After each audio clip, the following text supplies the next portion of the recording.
औरंगजेब के महिमा मंडन का मामला खत्म भी नहीं हुआ था कि बाबर का उल्लेख कर राणा सांगा पर आपत्तिजनक टिप्पणी की गई। औरंगजेब का महिमा मंडन फिल्म छावा की सफलता के बाद शुरू हुआ था।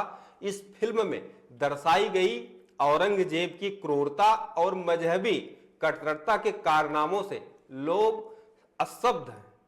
इस फिल्म में स्वराज और स्वाभिमान की रक्षा के लिए प्राणों की बाजी लगाने वाले छत्रपति संभाजी और उनके अमानवीय यातनाएं देने वाले औरंगजेब का चित्रण किया गया है।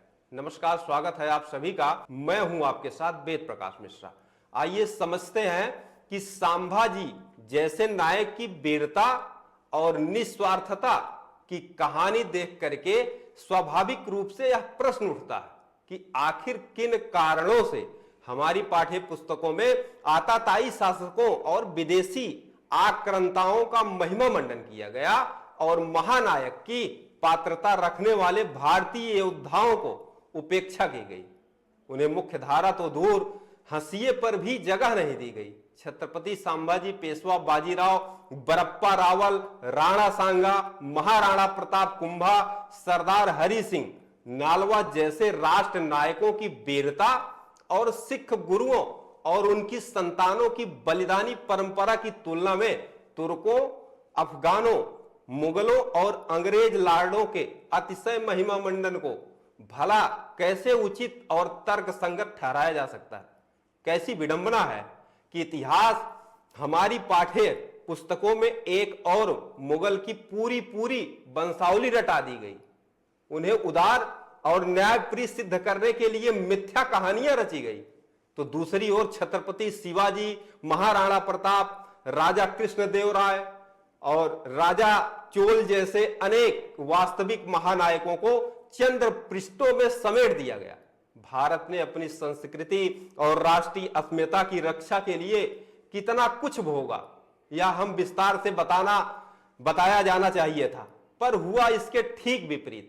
हमारे आहत स्वाभिमान और अतीत के जख्मों पर मरहम लगाने के बजाय स्वतंत्र भारत की अधिकांश सरकारों द्वारा इस पर नमक छिड़कने का ही काम किया गया। हद तो यह हो गई कि देश में आताताई आक्रांताओं के नाम पर सड़कों, शहरों, चौक चौराहों और सार्वजनिक भवनों आदि के नाम रखे गए और स्वतंत्रता के बाद भी उन्हें यथावत रहने दिया गया। देश में न केवल दूर दराज के इलाकों में बल्कि राष्ट्रीय राजधानी की सड़कों के नाम पर भी आक्रांताओं के नाम पर रखे गए।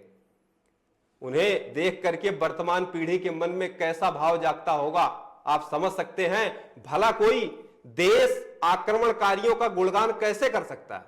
क्या इंग्लैंड में हिटलर के नाम पर किसी सड़क, भवन और चौक चौराहे का नाम रखा जाने की कल्पना भी कोई कर सकता है?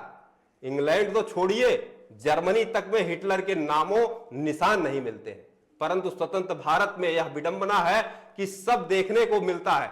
मुगलों का महिमा मंडन करने वाले बुद्धिजीवी क्या यह नहीं जानते कि मोहम्मद बिन कासिम, महमूद गजनी और मोहम्मद गौरी, अलाउद्दीन खिलजी, तैमूर नादिर और अब्दाली आदि की तरह मुगल भी विदेशी आक्रांता थे, जिन्हें अपनी पृथक पहचान पर बड़ा गर्व था।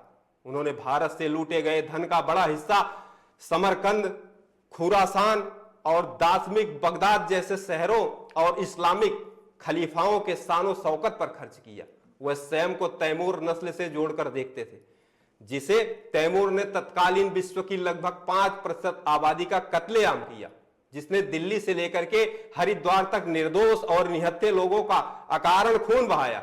उससे जुड़े होने पर वह गौरव के अनुभव करते रहे। मुगल शासकों में औरंगजेब तो मजहबी कट्टरता का पर्याय था। 9 अप्रैल 1669 को उसके द्वारा जारी राज्यादेश उसकी कट्टरता का प्रमाण है।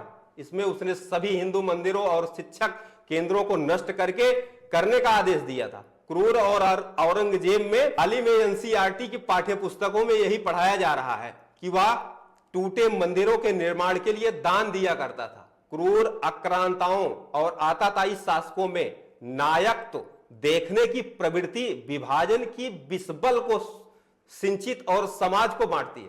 यह समय की मांग है कि संभाजी और राणा सांगा जैसे योद्धाओं को हमारी पाठ्य पुस्तकों में समुचित स्थान मिले। ताकि कोई आताताई का गुणगान करने की मूर्खता न कर सके।